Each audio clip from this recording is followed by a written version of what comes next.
Hello guys, welcome to my YouTube channel. কেমন আছো তোমরা? এখন আমরা কথা বলবো হচ্ছে নেটফ্লিক্সে রিলিজ হওয়া নতুন বলিউডের সিনেমা স্টারিং সাইফ আলি খান, জয়দীপ আলাওয়াত, নিকিতা দত্ত অ্যান্ড কুনাল কাপুর। ফিল্মের নাম হচ্ছে জুয়েল থিপ, যেটা 25শে এপ্রিল রিলিজ হয় নেটফ্লিক্সে। তো ফাইনালি আমি ফিল্মটা কমপ্লিট করলাম। কেমন লাগলো আমার জুয়েল থিপ ফিল্মটা? এই ফিল্মটাকে প্রডিউস করেছে হচ্ছে পাঠান সিনেমার ডিরেক্টর, যার নাম হচ্ছে সিদ্ধার্থ আনন্দ। তার প্রোডাকশন হাউস মারফ্লিক্স, তারা এই ফিল্মটাকে প্রডিউস করেছে। তো কেমন হলো এই ফিল্মটা, কীরকম লাগলো আমার এই ফিল্মটা, সেটা নিয়ে কথা বলবো। চলো ভিডিওটা শুরু করা যাক। তো কেমন হলো জুয়েল থিপ? এক লাইনে যদি আমি বলি, এই ফিল্মটা আমার খুবই একটা অ্যাভারেজ ফিল্ম মনে হয়েছে। এটা একটা হাইস্ট ফিল্ম, ঠিক আছে, মানে একটা কী বলে, একটা চুরি নিয়ে এই ফিল্মটাকে ফিল্ম। একটা রেড সান আছে, যেটা একটা হিরে, যেটা প্রচুর দামি, ঠিক আছে, সেটা ব্রাজিলের একটা প্রিন্স। সে নিয়ে আসছে ইন্ডিয়াতে, একটা মিউজিয়ামে রাখছেন। এবার সেই মিউজিয়াম থেকে চুরি করতে হবে এই হিরেটাকে। যে কে চুরি করবে সেটা সাইফ আলি খানের ক্যারেক্টারটা, যার নাম হচ্ছে রাজান, না রাজান না, আমাদের রেহান শেখ না, এটা কী নাম, রেহান নাম সাইফ আলি খানের ক্যারেক্টারটা। তো সে এবার চুরি করবে এটা, বাট সে কেন চুরি করছে, তার পেছনে কারণ কি, এবং সে কি এমনি একটা চোর নাকি নাকি তাকে যে চুরি করানো হচ্ছে, ঠিক আছে। এবং জয়দীপ আলাওয়াতের ক্যারেক্টারটা, সে কীভাবে সাইফ আলি খানের সাথে কানেক্ট হচ্ছে, ঠিক আছে, সে কীভাবে আসছে এই সিনেমায়, সেটা নেই, সেটার জন্য এই ফিল্মটা দেখতে হবে। সব থেকে প্রথম কথা, এই ফিল্মটার যে স্ক্রিন প্লেটা, ঠিক আছে, মানে একদম ফার্স্ট যেভাবে স্টার্ট হচ্ছে ফিল্মটা, আপনাকে একটা এন্টারটেনিং, একটা বেশ ইমপ্রেসিভ জিনিস আপনাদের সামনে রাখবে, একটা বেশ ভালো লাগবে। যেহেতু জয়দীপ আলাওয়াতের ক্যারেক্টারটা, সে ফার্স্ট সিন থেকে যেভাবে তার এন্ট্রি হচ্ছে, তারপর থেকে যেভাবে সে তার লুকস, তার এক্সপ্রেশন, ঠিক আছে, তার বিহেভিয়ার, সেইগুলো সব আপনাকে একটা দারুণ একটা ইন্টারেস্টিং ব্যাপার দেখাবে। কারণ জয়দীপ আলাওয়াত যেহেতু পারফর্মার খুব ভালো, তাই জন্য সেই জিনিসটাকে ভালোভাবে ক্যারি করছে এবং সেটা দেখতে মজা লাগবে। তারপরেই যখন সাইফ আলি খানের এন্ট্রিটা হচ্ছে, তারপর থেকে ফিল্মটা না ঠিক মানে সেই লেভেলে আপনাকে মজা দেয়, মানে যেই লেভেলে আপনি এই ফিল্মটা থেকে মজা খুঁজছেন।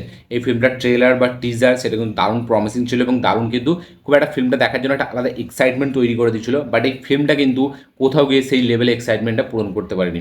এই ফিল্মের ভিএফএক্স খুবই চোখে পড়ে, খুবই মানে নেগেটিভ দিকে আমি এটা বলবো, ভিএফএক্সটা একদম ভালো হয়নি।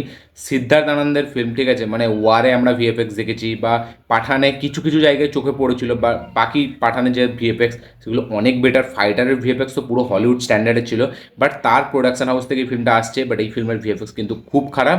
এবং এই ফিল্মে যে চুরির সিকোয়েন্স, ঠিক আছে, মানে যে হাইস্টের যে ব্যাপারটা, সেইখানে না যে টেনশন, সেইখানে যে একটা ব্যাপক ইন্টারেস্টিং কিছু দেখাবে, সেই রকম না এই ফিল্মে কিছু নেই।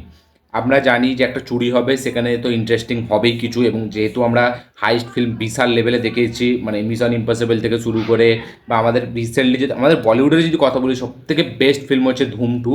ধুম 2 এর ধারে কাছে কেউ নেই, মানে এইসব হাইস্টের দিক থেকে, মানে চুরি করার সিনসগুলো বলি। ধুম 2 এর প্রত্যেকটা সিকোয়েন্স এত সুন্দর, এত ওয়েল এক্সিকিউটেড, এত হেভিভাবে ডিজাইন করা, সেগুলো দেখতে না এত মজা লাগে যে সেগুলো হাজারবারও আপনি যখন দেখবেন, সেই সেম মজাটা আপনি পাবেন, এবং সেটা বিশাল লেভেলের রিপিট ভ্যালু আছে। এই ফিল্মের একটা সিকোয়েন্সের কোনো রিপিট ভ্যালু নেই। ফিল্মটা মানে এটা কীরকম, মানে একটা কী বলবো, এটা ফিল্মটা দেখতেই একটু মানে একটু কীরকম লাগে, ঠিক আছে, মানে জি5-এর ফিল্ম মনে হয়, মানে কোথা থেকে মনে হয় না এটা যে নেটফ্লিক্সের ফিল্ম। ভিএফএক্স খুব খারাপ। এখানে পারফরমেন্স যদি কথা বলি, জয়দীপ আলাওয়াত সে তার জায়গায় ভালো, তার পারফরমেন্স বেশ হেভি। সাইফ আলি খান, তাকে আপনারা এরকম রোলে এর আগে এজেন্ট ভিনোদে বা রেস 2-এতে বা রেসে আপনারা দেখেছেন, সেই সেম রেসের যে ফেস কাটিং, ঠিক আছে, সেই একই কাটিংয়ের সাথে এই ফিল্মটা এসেছে, এবং রেস 2-এর সাথে একটা সিমিলারিটি আছে। চুরি করার কিছু সিকোয়েন্স আপনাকে পুরো হুবাহু রেস 2-এর কথা মনে করাবে।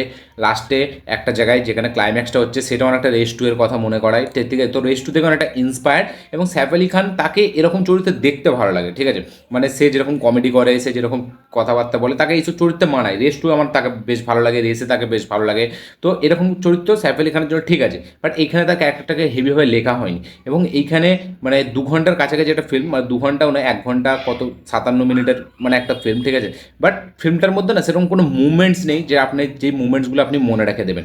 এখানে জয়দীপ আলাওয়াত, তার সাথে সাইফ আলি খানের যে সিকোয়েন্সগুলো, সেগুলো বেশ ইন্টারেস্টিং, সেগুলো মজা দেয়। এবং জয়দীপ আলাওয়াত সে যতক্ষণ তাকে স্ক্রিনে দেখতে মজা লাগে।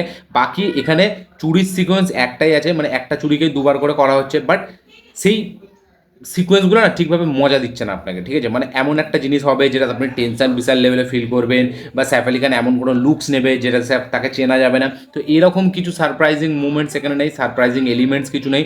জাস্ট সে অ্যাজ এ সিম্পল লুক সে চুরি করবে।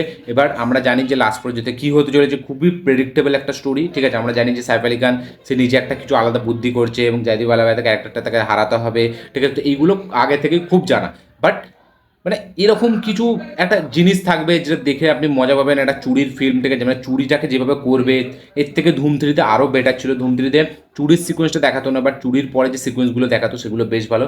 এখানে একটা সিকোয়েন্স পুরো আপনার দেখে ওই সিনেমার কথা মনে করে যাবে, ব্যাডাজ রবি কুমার, ঠিক আছে, মানে একটা ব্যাডাজ রবি কুমার একটা চুরির সিকোয়েন্স আছে, সে চুরি করে যখন চুরি করে নেয় মেবি, তার চুরি করে না, ভুল বলছি আমি, ক্লাইম্যাক্স একটা সিনস আছে, মানে সেখানে যেরকম মানে ভিএফএক্স ছিল এখানেও কিন্তু মানে চুরির সিকোয়েন্স, একটা চুরির সিকোয়েন্স আছে যেখানে সাইফ আলি খান ওই রূপটা দিয়ে যাবে, সেখানে পুরো ভিএফএক্স পুরো বোঝা যাচ্ছে, এবং সেখানে সিকোয়েন্সটাও মানে আমার জানি না কেন দেখে মনে হলো ব্যাডাজ রবি কুমার থেকে ইন্সপায়ার্ড, ঠিক আছে। তো ভিএফএক্স তো খারাপ, স্টোরি লাইন খুব ইজি, পারফরমেন্স শুধু জয়দীপ আলাওয়াতেরই ভালো, বাকি আর সেরকম হেভি কোনো পারফরমেন্স এখানে আপনি পাবেন না। সাইফ আলি খান সে লিড, তাকে দেখতে ভালো লাগে। বাকি ওভারঅল মিউজিক অতটা ভালো নয়, একটাই গান আছে ফিল্মের একদম শেষে গান আছে, যে গানটা আপনারা সকলেই দেখেছেন। বাকি সেরকম কোনো এখানে যে নিকিতা দত্তর সাথে সাইফ আলি খানের যে রোমান্টিক ট্র্যাকটা, এটাও পুরো রেস টু থেকে আমার মনে হচ্ছে ইন্সপায়ার্ড হয়ে বানিয়েছে সিদ্ধার্থ আনন্দ, বা রেস টু থেকে দেখে বানিয়েছে, এটাও আমি বলতে পারি। তো তার সাথে তার যে কেমিস্ট্রিটা সেটা একটা ঠিকঠাক, এবং সেটা খুব প্রেডিক্টেবল হয়ে যাচ্ছিলো, আমরা বুঝতে পারছিলাম যে এরকমই হবে। বাট এই ফিল্মটা একটা হাইস্ট ফিল্ম, ঠিক আছে, মানে চুরি নিয়ে ফিল্ম, সেই চুরি করার যে মুভমেন্টসগুলো বা চুরি করার যে মানে একটা একটা মানে একটা মানে কী বলে একটা চুরি হচ্ছে, সেটা থেকে আগে থেকে প্ল্যান বানানো মানি হাইস্টের মতো, তো সেরকম কোনো মুভমেন্টস এখানে নেই, বা এখানে সব কিছু সাইফ আলি খানের জন্য খুব ইজি হয়ে যাচ্ছে, খুব একটা কঠিন মনে হচ্ছে না। মানে প্লেনের একটা লাস্ট সিকোয়েন্স আছে, সেই সিকোয়েন্সটাও সেইভাবে হেভি আপনাকে কিছু এনজয়মেন্ট প্রোভাইড করছে না। তো সব কিছু মিলিয়ে ফিল্মটা যখন আপনি একবার দেখে নেবেন, তো আপনার খুবই একটা ওয়ান টাইম ওয়াচ, এটা অ্যাভারেজ ফিল্ম মনে হবে। এই ফিল্মটা কোনো রিপিট ভ্যালু নেই, কোনো সিকোয়েন্সের রিপিট ভ্যালু নেই, একটা দুটো ডায়লগ সাইফ আলি খান এবং জয়দীপ আলাওয়াতের মধ্যে, তাদের দুজনের মধ্যে শুনতে ভালো লাগে। বাকি ওভারঅল ফিল্মটার মধ্যে সেরকম কিচ্ছু আমি পেলাম না, এবং এই ফিল্মটা আমার মনেও হয় না মানুষ অতটা মনে রাখবে। জুয়েল থিপ ফিল্মটা আমার কাছে খুব একটা অ্যাভারেজ, খুবই একটা মানে কী বলবো, খারাপ এক্সিকিউটেড, একটা খারাপ ভিএফএক্সের সাথে আসা ফিল্ম, একটা ভালো পারফরমেন্স, ঠিকঠাক পারফরমেন্সের সাথে আসা ফিল্ম আমি বলতে পারি। বা ফিল্মটা স্ক্রিন প্লে ওয়াইজে যদি আমি বলি, তো হালকা এঙ্গেজিং, বাট তারপরে খুব প্রেডিক্টেবল হয়ে যায়, যার কারণে এঙ্গেজিংটাও সেই লেভেলে আমাদের ফিল করতে পারে না। এই ছিল আমার রিয়াকশন জুয়েল থিপ নিয়ে। আপনারা এই ফিল্মটা যারা দেখেছেন অবশ্যই কমেন্ট করে লিখে জানাবেন আপনাদের কী বক্তব্য, কী মতামত, কী রিয়াকশন। যারা দেখেননি দেখবেন ভাবছেন, একবার গিয়ে দেখতে পারেন, দেখে কী মতামত আপনাদের অবশ্যই কমেন্টে লিখে জানাবেন। ভিডিওটা ভালো লাগে থাকলে লাইক শেয়ার কমেন্ট করে দেবেন, চ্যানেলকে উত্তর হলে চ্যানেলকে সাবস্ক্রাইব করবেন, বেল আইকনটি প্রেস করতে ভুলবেন না। দেখা হচ্ছে পরের ভিডিওতে, ততক্ষণের জন্য বাই।